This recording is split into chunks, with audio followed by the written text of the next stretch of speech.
رسول اللہ صلی اللہ علیہ وسلم نے فرمایا اللہ نے ہمیں جو 2 دن دیے وہ ان دنوں سے دوسروں کی عیدوں سے بہتر ہیں. بھائی کیسے بہتر ہیں؟ آپ مسلمانوں کی عیدوں میں اور غیر مسلموں کی عیدوں میں فرق دیکھیں تو آپ کو بالکل واضح نظر آئے گا. غیر مسلم جب عید مناتے ہیں تو اس کی کوئی لاجک نہیں ہوتی. ویسے ہی انہوں نے کوئی دن فرض کر لیا ہوتا ہے کہ اس دن ہم نے خوش ہونا ہے. سمجھ میں آ رہی ہے بات؟ بھائی اس دن ہم نے کیا ہونا ہے؟ خوش ہونا. بھائی وہ ہندوؤں میں ہولی ہوتی ہے نا، آج ہولی منائیں گے، بس چلو وہ خوش ہو جائیں گے. جب ہم خوش ہوتے ہیں نا تو اس کے دو وجہ ہوتے ہیں، یعنی 2 طریقوں سے انسان خوش ہوتا ہے. ایک تو یہ کہ خوشی کی کوئی وجہ ہو. اگر کوئی وجہ ہوتی ہے تو خوشی منائے بغیر بھی انسان خوش ہوتا ہے اگر کوئی وجہ ہو. وجہ نہ ہو تو پھر کسی کے مشورے پہ خوش ہونا تھوڑا مشکل کام ہے. بھائی پھر لوگ آپ سے کہتے ہیں نا خوش ہو جاؤ، تو آپ کہیں کیوں خوش ہوں؟ ویسے ہی خوش ہو جاؤ. تو آپ خوش ہوں گے لیکن آپ کو خوش ہونے میں تھوڑا ٹائم لگے گا، اور پھر بھی اس طرح سے خوش ہو نہیں پائیں گے. وہ خوشی مصنوعی ہوگی، بناوٹی ہوگی. جیسے ایک ہنسی فنکاروں کی ہوتی ہے اور ایک واقعی کسی کو ہنسی آئے، دونوں میں فرق ہوتا ہے نا. ارے کسی نے لطیفہ سنایا فی البدیہی، آپ ایک دم کھلکھلا کے ہنس پڑے، روکنے کے باوجود آپ ہنسی کو روک نہیں پا رہے. تو یہ ہنسی منائی نہیں جا رہی بلکہ باقاعدہ اندر سے ہنسا جا رہا ہے، اور اس کو روکنا مشکل ہے. اور ایک ہنسی وہ ہوتی ہے جو منائی جاتی ہے. جیسے فنکار لوگوں کو ڈرامے میں اسکرپٹ لکھ کے دی جاتی ہیں کہ اس موقع پہ آپ نے کیا کرنا ہے؟ ہنسنا ہے. تو وہ تکلف کر کے ہنسے گا، جو جتنا بڑا ایکٹر ہوگا وہ اسی حساب سے ہنسے گا. ایک رونا ہوتا ہے کہ آپ کو غم کی بات سنائی گئی، آپ رو پڑے. اور ایک رونا ہوتا ہے کہ آپ کسی کے مشورے پر فنکاری کر کے باقاعدہ رو رہے ہو. بہت سے لوگ مثال سب کو پتہ ہی ہے کہ وہ باقاعدہ آرڈر پہ روتے ہیں. تو یاد رکھو جیسے ایک رونا اس کی کوئی ریزن ہوتی ہے، رو پڑتا ہے، اور ایک بناوٹی رونا ہے. دونوں میں زمین آسمان کا فرق ہے. ایک خوشی حقیقی خوشی، ایک بناوٹی، دونوں میں زمین آسمان کا فرق ہے. ایسے ہی ایک عید وہ ہوتی ہے جس کی کوئی ریزن ہو، اور ایک ہوتی ہے جس کو لوگوں نے بیٹھ کے خود بخود فرض کر لیا ہو. دونوں تہواروں میں زمین آسمان کا فرق ہوتا ہے. غیر مسلموں کی عیدیں گڑی ہوئی ہیں، بنائی ہوئی ہیں. مسلمانوں کی عیدوں میں کوئی ریزن ہے جس کی وجہ سے مسلمان اس دن خوشی مناتے ہیں. ہمیں نبی نے 2 عیدیں دی، ایک عید الفطر اور ایک عید الاضحیٰ. یہ اللہ نے دی ہیں. اصل میں نبی تو محض نمائندے ہیں، اللہ کے پیغام پہنچانے والے ہیں.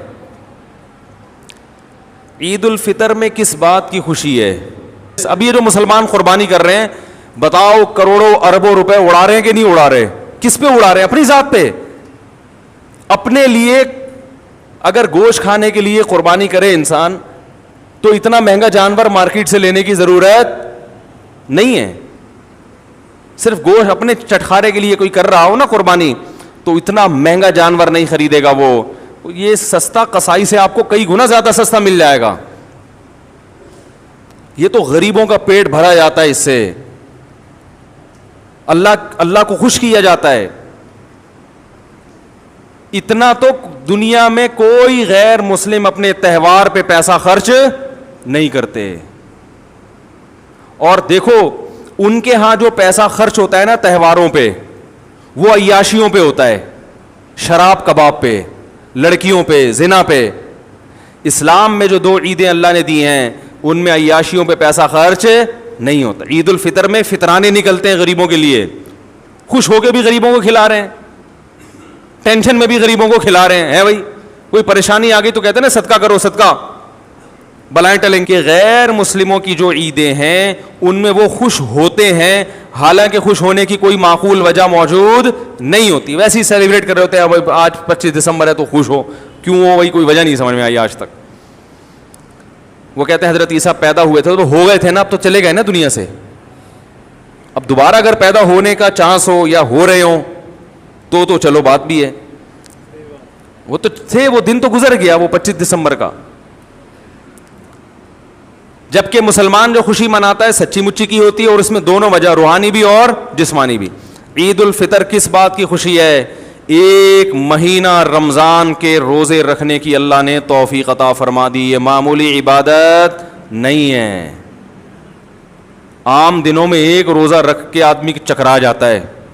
کئی دفعہ ارادہ ہوتا ہے نا صبح روزہ رکھیں گے, صبح سحری میں آنکھ کھلی, چھوڑو یار کوئی فرض تھوڑی ہے, اگلے پیر کو رکھ لیں گے, ہوتا ہے نا, اگلی جمعرات کو رکھ لیں گے. اور رکھ لیتا ہے تو ایسے لگتا ہے جیسے امام مہدی کا چھوٹا بھائی. لوگ بھی کہتے ہیں روزہ ہے, ماشاء اللہ یار روزہ ہے. رمضان میں کنٹینیو کتنے 29-30 رکھتا چلا جاتا ہے, چاہے شدید گرمی ہو سردی ہو, اس کی صحت پہ کوئی فرق نہیں پڑتا. کتنی ٹف محنت. اور پھر رات تراویح بھی پڑھنے کی توفیق بہت سوں کو مل بھی جاتی ہے الحمدللہ. سارا دن کے تھکے ہارے پھر تراویحاں چل رہی ہیں. پھر آخری عشرے میں کتنے لوگ مسجدوں میں آ کے بیٹھ جاتے ہیں, پھر لیلۃ القدر کی تلاش میں عبادت.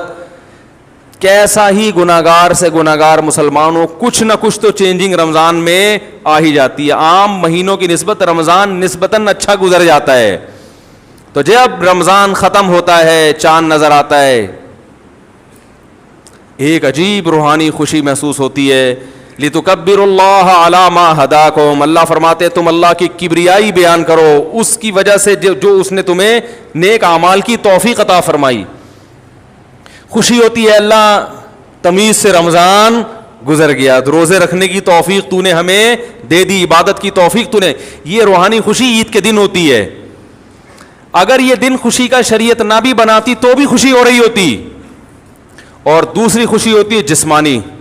1 مہینہ کھانے کے بعد جب چھٹی ملتی ہے تو مزہ آتا ہے کہ نہیں آتا؟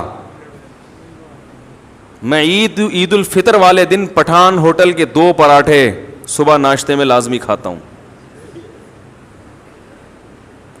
کھانے نہیں چاہیے یہ ہوٹل کے پراٹھے میں بہت میدے کے بنے ہوئے ہوتے ہیں اور گھی بھی ہوتا ہے, یہ صحت کو خراب ہی کرتے ہیں, لیکن مزہ اسی میں ہے صبح ناشتے میں. کیا خیال ہے؟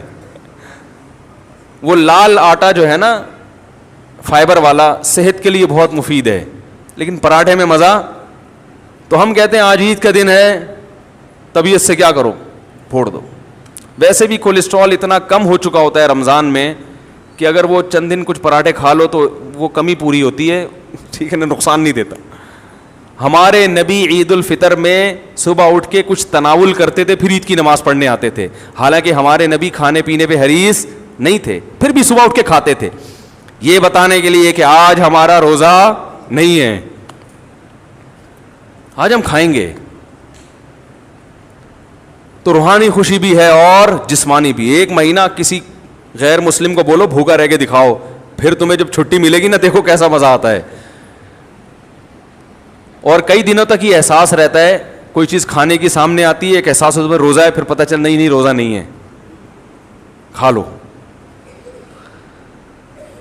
تو خوشی ہوتی ہے روحانی بھی اور جسمانی بھی. عید الاضحیٰ میں بھی ایسا ہی ہے.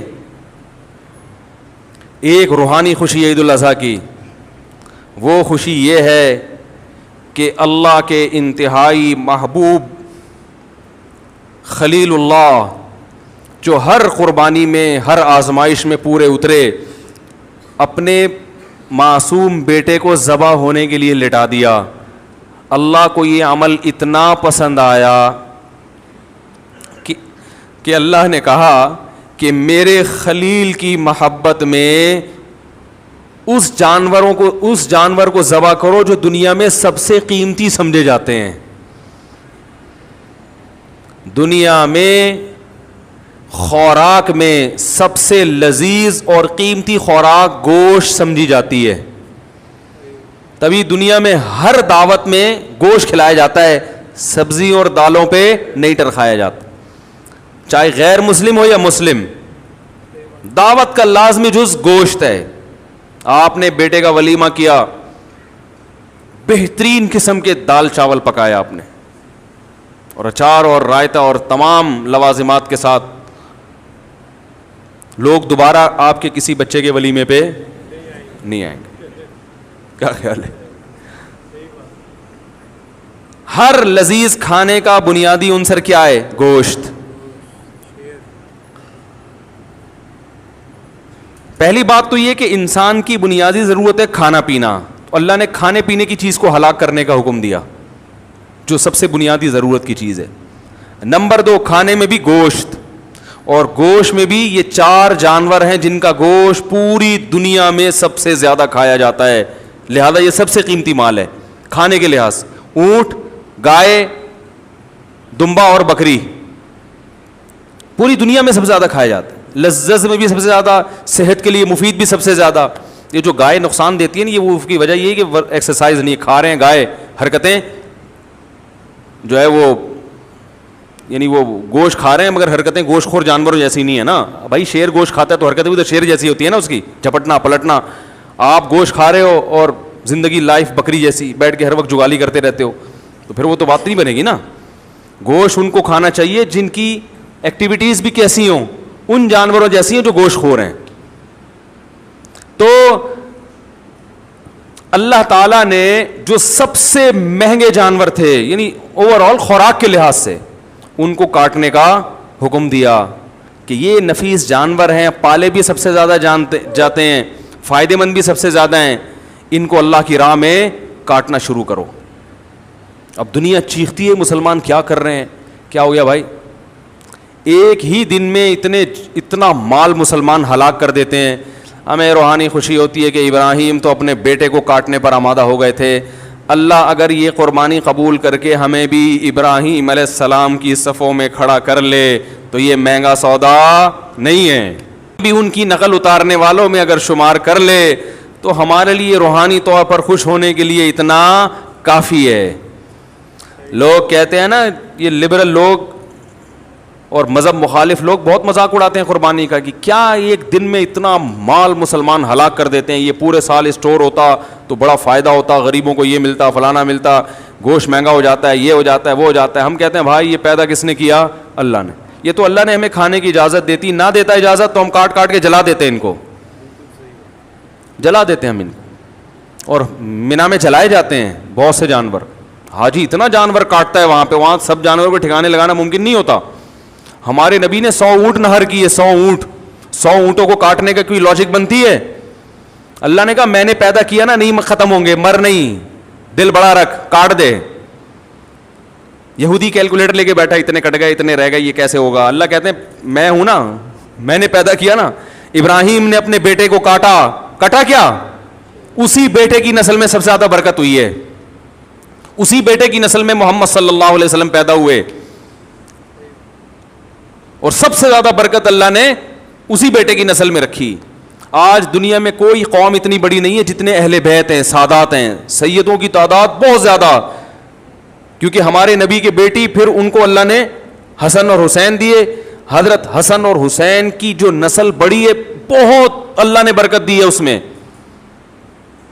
تو اللہ نے بتا دیا کہ کس کے قبضے میں ہے بھائی, میرے کو کاٹو گے کم نہیں ہوگا, بڑھے گا. تو یہ روحانی خوشی ہے, یہ ہر بال کے بدلے میں نیکی, کہ حضرت ابراہیم کی سنت زندہ کروا لی. اس لیے کہتا ہوں قربانی کرتے وقت غل غباڑے نہ کیا کرو, اللہ کا ذکر کیا کرو. ایک انٹرٹینمنٹ بنایا ہوا ہے, ٹھیک ہے, جانور لے کے گھوم رہے ہیں, سیلفیاں, وہ تو ٹھیک ہے, عید ہے, لیکن جب جانور ذبح کرنے کا وقت ہو تو یہ مستیاں اس وقت بالکل صحیح نہیں ہے. عبادت کا وقت ہے, اللہ کا نام لو, ذکر کرو اللہ کا. تو کچھ مسائل میں انشاءاللہ بھی دعا کے بعد بیان کروں گا قربانی سے متعلق, جو بیٹھنا چاہیں بیٹھ سکتے ہیں. دوسری خوشی ہمیں ہوتی ہے جسمانی, تازہ گوشت وافر مقدار میں. ٹھیک ہے آپ ہوٹل سے خرید کے کھاتے ہیں پورے سال, اللہ نے آپ کو پیسہ دیا ہے, وہ لذت نہیں ہوتی اس میں جو لذت اللہ نے قربانی کے گوشت میں رکھی ہے. پتہ نہیں کس کس قسم کے گوشت, پانی والا گوشت ہے. پھر قصائی یہ گڑبڑ یہ بھی کرتے ہیں کہ جانور کا خون پورا نہیں نکلنے دیتے, پہلے ہی گلے میں چھرا مار دیتے ہیں, اس سے بلڈ اندر رہتا ہے, اس سے گوشت میں ذائقہ خراب, بیماریاں بھی پیدا ہوتی ہیں. قربانی کا گوشت اپنے سامنے کٹا ہوا جانور ہے, اور بڑی بات یہ کہ اس کی نسبت اللہ کی طرف ہے. اللہ یہ تو جانور اللہ کی ملکیت میں چلا گیا, اب اللہ نے ضیافت کی ہے کہ میری طرف سے کھاؤ. تبھی ان دنوں میں روزہ رکھنا حرام ہے. کتنی بڑی دلیل ہے کہ اس گوشت کی نسبت اللہ اپنی طرف کرتا ہے. اللہ کہتا ہے روزہ رکھا تو میری دعوت کو ٹھکرا رہے ہو, حالانکہ روزہ بھی اللہ کے لیے رکھ رہے ہیں نا.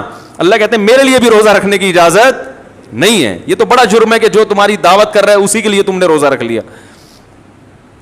یہ ایسے ہی جیسے آپ کے ابا نے آپ کو دعوت پہ بلایا, آپ گئے روزہ رکھ کے, ابا نے کہا بیٹا کیوں روزہ رکھا, آج تجھے پتہ نہیں تھا میں نے دعوت کی ہے, تو ابا میں نے آپ کو خوش کرنے کے لیے روزہ رکھا ہے. ابا کہے گا واہ بھائی واہ, ہمیں یہ تو منہ چھڑانے والی بات ہو گئی. تو روزہ رکھنا حرام, اور قربانی کے 3 دن ہیں, 10, 11, 12. روزہ چوتھے دن بھی حرام, کیونکہ گوشت چوتھے دن بھی وافر مقدار میں موجود ہوتا ہے. 5ویں دن سے رکھو, تمہاری مرضی, کھاؤ نہیں کھاؤ. تو کتنی بڑی اللہ کی نعمت, خوب وافر میں. ابھی سے بہت سے لوگوں نے گوشت کھانا چھوڑ. کل کسی کے یہاں ہم تھے تو چکن پکایا ہوا, ہم نے کہا آپ بھی چکن کھاتے ہیں, اس نے کہا ابھی میٹ آنے والا ہے نا. آنے والا ہے. اور بدبخت ہیں وہ لوگ جو قربانی کا گوشت نہیں کھاتے, تکبر کرتے ہیں کہ ہم تو پورا سال گوشت کھاتے ہیں, ہمیں کیا کھانا ہے. آپ کھاتے ہوگے اپنے خرچے پہ, یہ کس کے خرچے پہ ہے, یہ اللہ کے خرچے پہ کھا رہے ہو, ٹھیک ہے نا, تو کھا لیا کرو. بڑا گوشت نقصان دیتا ہے تو بکرے کی قربانی کر لو, دمبا کر لو, دمبے کی چربی کھاؤ. اور پھر بھی نقصان دے رہی ہے تو اگلے دن جاگنگ کرو. ایسا نہ ہو کہ مجھے کوئی جاگنگ کرتے ہوئے دیکھے تو سمجھے کہ مفتی صاحب نے آج بہت کھایا ہے. میں ویسے بھی جاگنگ کر لیا کرتا ہوں جب موڈ ہوتا ہے, حالانکہ کم کھایا ہوا ہوتا ہے پھر بھی کر لیتا ہوں. یہ میں پہلے بتا رہا ہوں کہ یہ لوگ میرے اتنا کلپ بنا کے جاگنگ کا لگا دیں گے, اور ایک میں نے اس دن نہاری بہت کھائی تھی تو جاگنگ کی تھی, تو اس کا مطلب آج بھی انہوں نے بہت کھایا ہوا ہے. ایسا نہیں ہے, وہ اتفاق سے ایک واقعہ ہو گیا تھا, کم کھا کے بھی الحمدللہ. جاگنگ تو ویسے بھی بہت ضروری ہے زمانے میں بھائی. تو کم کھائیں, جاگنگ کریں, پھر فٹ رہیں گے. زیادہ کھانے سے جاگنگ بھی کرو گے نا کبھی کبھار ہی فائدہ ہوگا, ورنہ پھر وہ مستقل اگر اسی کو عادت بنا لی کہ یہاں تک کھانا ہے, صبح جاگنگ کرنا ہے, یہاں تک کھانا ہے, تو وہ ایک دن میدا پڑ جائے گا, بولے گا یار بیوقوف بنا کسی اور کو بھائی, تو میدا بولے گا ہاتھ جوڑ کے یہ بس بہت ہو گئی. تو ہر چیز وہ وقتی طور پر ایک چیز ہوتی ہے. اس کی مثال ایسے جیسے آپ ہاضمے کا چورن رکھو, کبھی زیادہ کھا لیا تو ہاضمے کا چورن کھا لو. اب آپ ہمیشہ زیادہ کھا رہے ہو کہ چورن کھا لوں گا, یہ تو نقصان کی چیز ہے نا. وہ تو کبھی زیادہ کھا لیا تو چورن کھا لو, پہلے سے چورن رکھا ہوا ہے کہ آج میں نے زیادہ کھانا ہے پھر چورن بھی کھانا ہے. یہ صحیح نہیں ہے, کبھی کبھار ہوتا ہے, ہمیشہ نہیں ایسا ہوتا. تو جسمانی خوشی بھی ہے, گوشت وافر مقدار میں کھانے کو ملے گا, تازہ اور وہ گوشت جس کی نسبت اللہ کی طرف ہے. ہندو نہیں کھاتے گوشت, نہ کھاؤ, ہمیں خوشی ہے آپ کے نہ کھانے سے, ہمیں خوشی ہے.